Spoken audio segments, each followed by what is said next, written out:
Amigos do canal Rio Liberto, que alegria! Hoje é especial porque o entrevistado é uma pessoa que é meu amigo de muitos anos, que na verdade eu sou fã, aprendi muito com ele, é um dos maiores advogados criminalistas desse Brasil, um ícone da advocacia fluminense. Falo isso não é porque eu sou amigo dele não, é porque é uma unanimidade, muito querido. Estou aqui no gabinete dele, no escritório dele, vamos falar temas polêmicos aqui. E acompanhe o Rio Liberto. Dumas, Alexandre de Moura Dumas. É uma grande satisfação. Eu queria começar te perguntando como anda a advocacia criminal na sua análise, Dumas?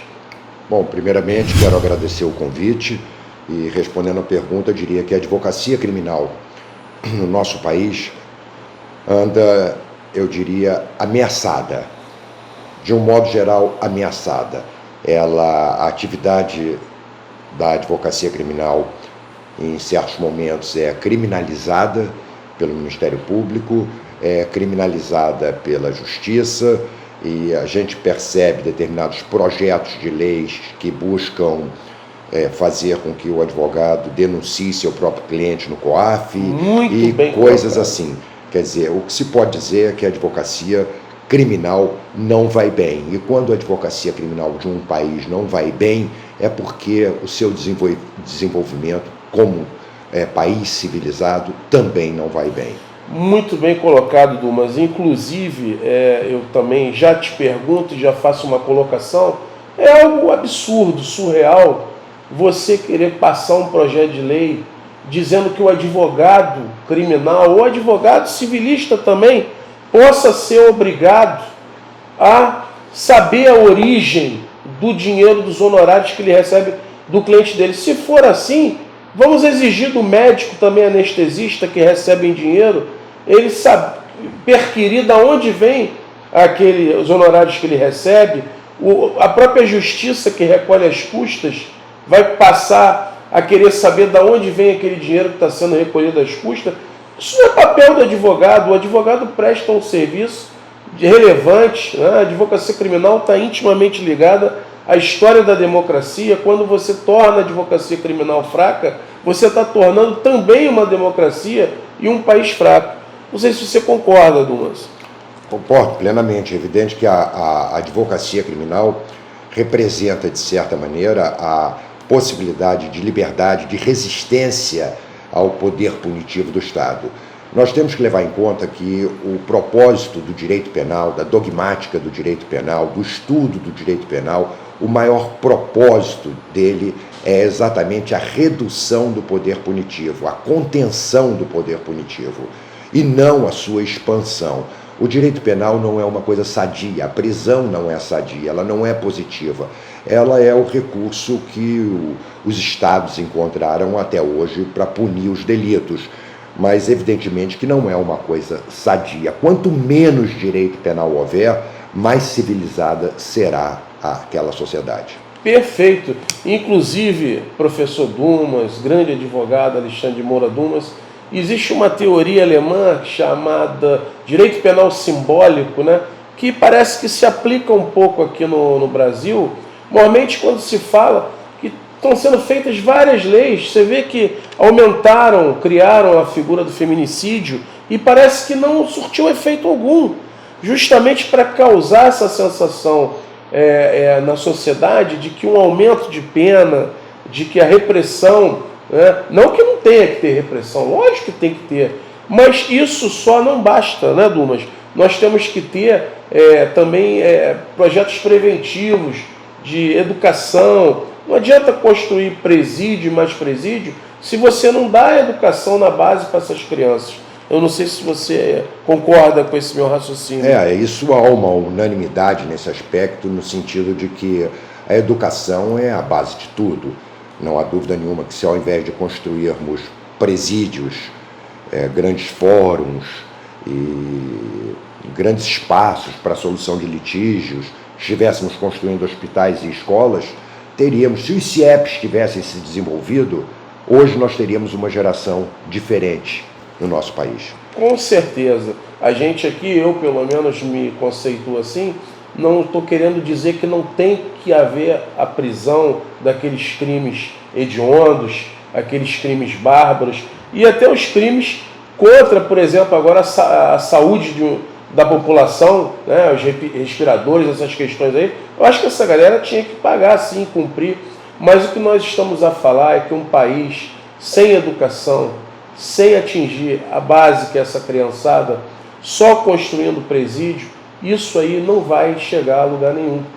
E, Dumas, eu queria aproveitar a oportunidade também que você falasse como está a SACERJ. Eu sei que você está como presidente, essa instituição, que é uma instituição muito respeitada e histórica, com grandes nomes. Queria que você ficasse à vontade para falar um pouquinho da SACERJ. A SACERJ é uma instituição maravilhosa, integrada por advogados criminais, não só do Rio de Janeiro, mas agora advogados criminais de todo o país. E ela tem se desenvolvido, ela foi criada originalmente para evitar que uma outra sociedade viesse a se constituir, uma outra sociedade integrada por profissionais que entendiam razoável a pena de morte, o recrudescimento das penas, etc., para evitar que aquela sociedade fosse criada. Lá nos idos de 1980, 90, aproveitei o contingente dos alunos da PUC, onde o Nilo e o João Mestieri davam aula, e constituí, naquela ocasião, junto com a doutora Márcia Diniz, a SACERJ. Procuramos o Evaristo de Moraes, o ministro Evandro Lins e Silva, e ambos concordaram com a constituição dessa sociedade. Portanto, ela tem uma trajetória bastante legítima, combativa, e vamos ver como ela se desenvolve agora no futuro. Você falou da doutora Márcia Diniz. Para mim é uma das advogadas mulher assim, mais brilhantes que eu pude conhecer. Quero deixar um abraço, mandar um abraço, se ela for assistir, a doutora Márcia Diniz, que você falou esse nome, é uma pessoa que eu tenho um profundo apreço, um profundo carinho, que representa também a advocacia. E você falou Nilo Batista também, eu sou fã, um ícone. Eu acho que o Dumas está presidindo uma instituição que contribui muito para a advocacia criminal. E muito para a advocacia, não é porque eu estou na frente dele, mas você vê a seriedade, né? O trabalho, o acompanhamento, porque nós vivemos uma época em que o advogado é aquele que primeiro, sempre foi, toma conhecimento daquelas ilegalidades. Muitas vezes, quando o Estado não chegou, o advogado chega na frente ali, é naquela delegacia, é naquela prisão arbitrária, às vezes inocente. Nós sabemos que o Poder Judiciário não é perfeito, nós temos casos de erro do Judiciário, e o advogado tem um papel preponderante. Quando se ataca o advogado, não está se atacando a pessoa do advogado, está a se atacar a democracia, porque o advogado não defende o crime que a pessoa eventualmente praticou. O advogado defende a causa, o advogado defende justamente aquela demanda ali, não defende a pessoa do criminoso, melhor dizendo, e nem compactua com o ato que ele eventualmente venha fazer. O advogado está ali porque está elencado na Constituição da República como indispensável, e nós temos que fazer o nosso munus. É preciso, eu até vou além, Dumas, eu tenho uma decisão do Celso de Mello, ministro que se aposentou do Supremo Tribunal, que ele dizia que a comunicação do advogado criminal com o cliente dele é pessoal e reservadamente, sem nenhuma barreira, se possível fosse. Está lá essa decisão dele. E hoje nós estamos vendo, infelizmente, gravações de conversas de advogado. Tem alguns colegas, Dumas, que dizem que isso é uma garantia do próprio advogado, porque se está gravando, está vendo que o advogado só está falando ali a questão do processo. Mas, ora, com o advento dessas ideias de criminalizar a advocacia, de querer que o advogado saiba a origem dos honorários, de querer que o advogado vire uma espécie de X9, tudo isso, né, nós temos a SACERJ, uma instituição forte, que vai combater junto com a OAB, que, aliás, a gente sabe que o presidente Luciano Bandeira, eu sou suspeito de falar, eu sou um admirador do trabalho dele, eu acho que ele está desempenhando um trabalho sério, desde a época que ele era presidente da SEDAP, É claro que tem problemas, né? A gente tem o direito às vezes de criticar, mas não dá para a instituição ser perfeita, né? Então, Dumas, eu queria que você ficasse à vontade para fazer as suas considerações finais. Se você quiser abordar mais algum tema, o programa é seu, porque nós estamos muito felizes de estar aqui com você. Bom, talvez fosse importante um esclarecimento sobre a advocacia criminal, que pouca gente conhece. Aliás, mesmo advogados civilistas, tributaristas, etc., desconhecem essa característica, que a advocacia criminal tem algumas peculiaridades. Uma delas, e talvez a principal, é que o advogado criminal, por conta de uma determinação do Código de Ética, não pode recusar uma causa, como acontece com os demais advogados. O advogado criminal não pode se dar o luxo de dizer que recusa a causa por ela ser imoral, ilegal ou injusta. Ele está obrigado a aceitar a causa. E, portanto, essa característica empresta à advocacia criminal uma ética diferenciada das demais atividades da advocacia. O advogado criminal não pode dizer: eu não aceito esta causa porque o senhor praticou um crime assim ou assado. Fosse assim, considerando que todos os advogados são homens de bem, nenhum advogado aceitaria uma causa criminal e não existiriam defesas a serem patrocinadas em benefício daqueles que eventualmente praticaram crimes ou que sejam suspeitos de crimes. Então, o artigo 20 do Código de Ética, que é agregado ao Estatuto da Ordem, determina. Eu vou ler o texto anterior, o texto moderno é ainda mais incisivo. O anterior dizia assim: o advogado poderá recusar causa que saiba ser ilegal, imoral ou injusta, vírgula, salvo patrocínio de causas criminais, quando está obrigado a aceitar, independentemente de sua convicção. Quer dizer, essa obrigatoriedade que se impõe sobre o advogado criminal é uma obrigatoriedade, eu diria, que universal. Ela essa característica não é uma característica da advocacia do Brasil, é do mundo todo. Portanto, a advocacia criminal possui essa nuance bastante diferente que muitas vezes o povo não compreende e confunde o advogado com o cliente. Exatamente. Normalmente, se o advogado está defendendo um estuprador, é porque esse advogado é tarado.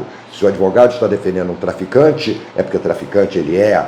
E por aí vai. Essa associação nociva é uma visão obtusa, uma visão arcaica, né? Deturpada da advocacia criminal, que na verdade é a maior profissão do mundo. Não existe profissão que se equipare à advocacia criminal. Você poder persuadir juízes, promotores, persuadir os jurados, essa capacidade de persuasão é ela que empresta ao advogado a virtude e a beleza. Nós tivemos um caso, professor Dumas, grande advogado, parece recentemente, se não for fake, eu acredito que não é fake, está rolando já até nos grupos de Zap, que foi a questão do Dr. Moro, Sérgio Moro, quando era juiz da Lava Jato, que aliás, eu vou fazer um parênteses aqui, eu achei muito deselegante da parte dele largar a Lava Jato para ser ministro, compor o executivo justamente do presidente que ele acabou beneficiando porque ele condenou aquele principal adversário desse presidente. Nada contra o presidente, mas uma situação em si que eu falo. Queria saber a tua opinião, porque parece que foi divulgado que tanto o MP, a figura do Dr. Deltan, como ele, trocavam figurinhas ali, conversavam, e a gente sabe, nós somos advogado criminal, que isso é repugnante, porque é algo como se o processo penal virasse um circo, virasse um jogo já de cartas marcadas. Eu não sei a tua opinião sobre isso. Bom, a minha opinião talvez seja a mesma opinião de muitos outros advogados, no sentido de que essa mancebia entre Ministério Público e Judiciário, entre o juiz e o promotor, o juiz e o procurador, essa mancebia, ela é altamente deletéria. E por maior que tenha sido o benefício no sentido de descobrir corruptos, prender corruptos e etc., os prejuízos que a Lava Jato causou, no sentido de destruir empresas, reputações e etc., e prejudicar a economia e tal, nem de longe compensam os desmandos da Lava Jato, nem de longe compensam os benefícios que ela porventura tenha trazido. O fato é que essa relação promíscua, essa relação absolutamente indecente, imoral, indecorosa, absolutamente imprópria, ela jamais poderia ter ocorrido. Eu não sei por que até agora o Supremo ainda não se manifestou no processo que julga a suspeição de ambos, especialmente do Moro, com o propósito de anular o processo que condenou o ex-presidente Lula. Portanto, eu tenho a expectativa de que isso vá acontecer, porque é inexorável. É patente, a parcialidade do Moro é uma coisa absolutamente patente, não há dúvida, não carece sequer de provas. Não sei o que falta para se declarar toda a nulidade de todo esse processo. E o espírito que ele desenvolveu, essa concepção de atuação processual, arbitrária, truculenta, equivocada, se espalhou, contaminou outros magistrados, até de primeiro grau e etc., que passaram a atuar da mesma forma, todos buscando, na verdade, os holofotes da ribalta. O que eu vejo é um excesso de vaidade e uma busca incessante pelo poder. E muito bem colocado pelo professor Dumans, advogado Dumans, e vou além, está resvalando na advocacia criminal, porque o que nós temos visto, infelizmente, são MBAs, mandados de busca e apreensão, de uma forma genérica, muitas vezes se lança a mão, eu uso muito isso, inclusive nas defesas, que em São Paulo o Ministério Público de lá fez um documento chamado Investigação Sentada, que é aquela que a autoridade policial e o juiz lançam mão de interceptações telefônicas, buscas e apreensões, antes mesmo de poder investigar de uma outra forma, chamar para poder a pessoa ser interrogada, abrir um inquérito policial com outros mecanismos. Não, é mais fácil pegar, vamos descobrir o que o advogado criminal tem no escritório dele contra aquela pessoa que nos interessa. E vão e fazem a busca e apreensão. Essa é a minha visão. Porque o que tem de colega aí sofrendo busca e apreensão, será que todos esses colegas existem realmente motivos concretos, requisitos para que essa medida extremada seja exercitada num escritório de um advogado, que é um local sagrado, que ali ele detém os documentos do cliente, o sigilo dele profissional? Então, até que ponto isso é procedente, ou até que ponto isso visa intimidar os colegas advogados, querer descobrir aquilo que eventualmente o cliente confidencia a ele?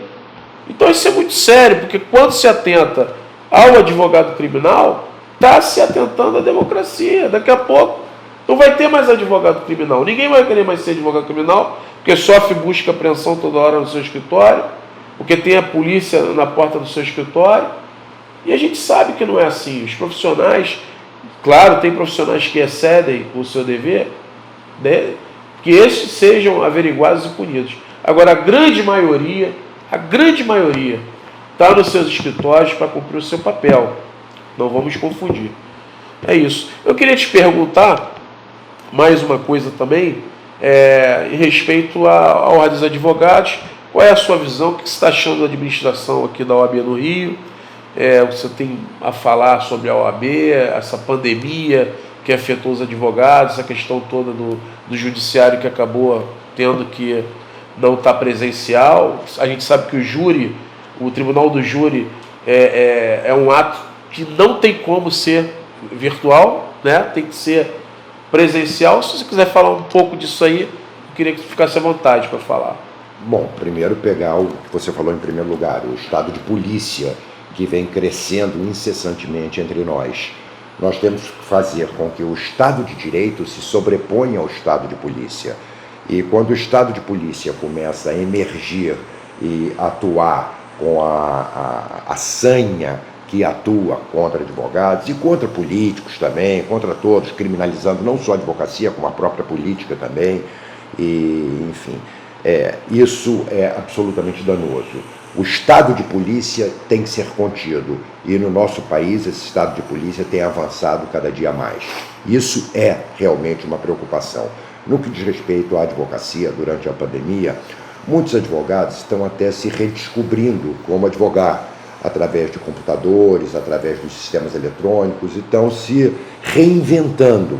Essa é a verdade. Talvez o judiciário também tenha que se reinventar. Agora, se reinventar é uma coisa, subtrair direitos é outra coisa. Você não pode, a pretexto de reinventar um sistema judiciário, subtrair direitos dos cidadãos e, por via de consequência, criminalizar a advocacia.